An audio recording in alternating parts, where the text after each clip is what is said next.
네, 통성령 패밀리스쿨 우리 부모님들 반갑습니다. 벌써 우리가 세 번째 마인드 교육 함께 하고 있는데요.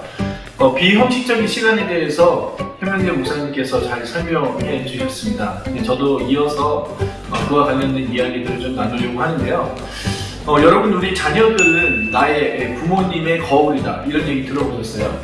이 말이 무슨 말이냐면, 자녀들이 하고 있는 행동, 또 자녀들이 하고 있는 말, 그들의 습관, 뭐 이런 것들이 사실은 다 어디에서 왔겠습니까? 물론 100%는 아니라고 하지만 거의 대부분은 부모님에게서 온 거죠. 그래서 아이들하고 이렇게 얘기하다 보면은 그 아이들이 하고 있는 말과 또 아이들이 우리에게 피드백으로 오는 것들이 저게 누구를 닮았을까? 이렇게 생각할 때가 있잖아요. 근데 가만히 보면은 내가 하고 있는 말, 우리 남편이나 아내가 하고 있는 말을 그대로 하고 있는 것을 볼 때가 있습니다. 그래서 우리가 그럴 때 어떤 생각을 하죠? 말 잘해야겠다. 아이들에게 정말 잘 비춰줄 수 있도록 해야겠다. 이런 생각을 좀 하잖아요.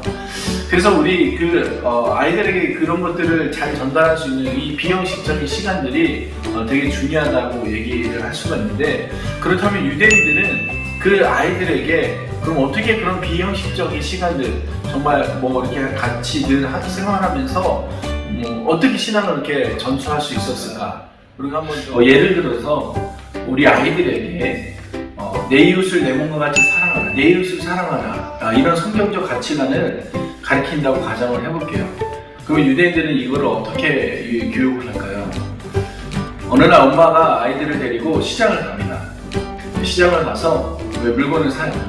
근데 보통 몇 개에 1,000원, 10개에 1,000원 이렇게 팔잖아요. 근데 10개에 1,000원 하면은 여러분 어떻게 고릅니까? 예를 들어서 귤이 10개에 1,000원이다. 그럼 10개를 우리가 고르잖아요. 그 고를 때 우리는 좋고 맛있게 생긴 거, 그런 거를 고르죠. 근데 그 중에서 이렇게 조금 안 이쁘고 또 이렇게 물렀다고 하나, 또 이런 이제 좀 상품질이 좀 떨어지는 것들은 우리가 자연스럽게 고르지 않잖아요.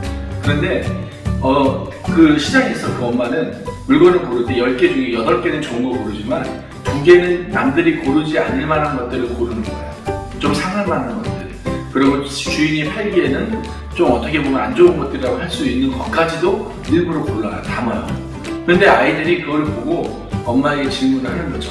엄마, 왜 우리 이 좋은 게 있는데 왜 이 맛없는 2개를 담아요? 왜 좋지 않아 보이는 이 2개를 왜 하는 거예요? 이렇게 물어볼 수 있잖아요. 그럼 그때 엄마가 어떻게 대답할까요? 사랑하는 우리 아들아, 이제 내가 왜 이렇게 하냐면 하면서 이제 설명하는 거예요. 8개는 우리가 좋은 걸 먹고 2개는 우리 이웃을 위해서 일부러 좋지 않은 걸 고르는 거야. 그래서 다른 사람들이 좋은 거를 고를 수 있는 기회를 주는 거야. 이웃을 사랑하는 거란다.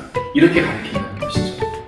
여러분, 우리가 물론 이제 매사는 이렇게 다 할 수 있는 건 아니지만 유대인 엄마의 지혜는 실제로 제가 그렇게 교육했다는 내용을 책으로 본 적이 있는데, 여러분, 우리 아이들에게 신앙교육을 할 때 우리 삶 가운데 일어나는 일들을 중심으로 해서 그 아이들에게 가르치면 좋을 것 같아요. 여러분, 우리가 삶 가운데 신앙을 전수한다는 것은 삶에서 실제로 내가 이 행동을 하고 그 아이가 왜 그렇게 했는지를 물어볼 때 그때의 설명을 할 수 있는 그런 신앙교육이 가장 좋은 교육 방법이라는 것이죠. 여러분, 비형식적인 시간을 어떻게 활용하고 있습니까? 얘기를 좀 결론을 내리려고 하는데요. 유대인들은 성경을 정말 사랑하는 민족이죠. 회당에서 유대인들이 성경을 얼마나 사랑하는지 회당에 가보면 알 수가 있는데, 회당에 가면은 두루마리 성경을 담은 함이 있어요. 그래서 매주 안식일 때 그 함을 열어서 그날 읽어야 될 성경을 읽습니다. 그런데 그 성경을 읽을 때 유대인들은 그냥 읽지 않고 이 손가락 막대기를 대고 성경을 읽어요. 왜냐하면 이 사람의 손이 부정하다는 거죠. 그래서 막대기를 대고 성경을 읽고, 또 심지어는 하나님의 이름이 나올 때 그 하나님의 이름을 발음하기가 무서워서 아도나이라고 하는, 주인이라고 하는 대명사로 바꿔서 읽습니다. 지금도 하나님이라고 하는 발음을 어떻게 해야 될지 몰라요. 아무도 안 가르쳐줬어요. 왜 한 번도 발음한 적이 없기 때문에. 그 얘기는 뭐죠? 그만큼 하나님을 경외한다는 거죠. 하나님을 경외하는 모습을 보여주고 있다는 거예요, 회당에서 실제로.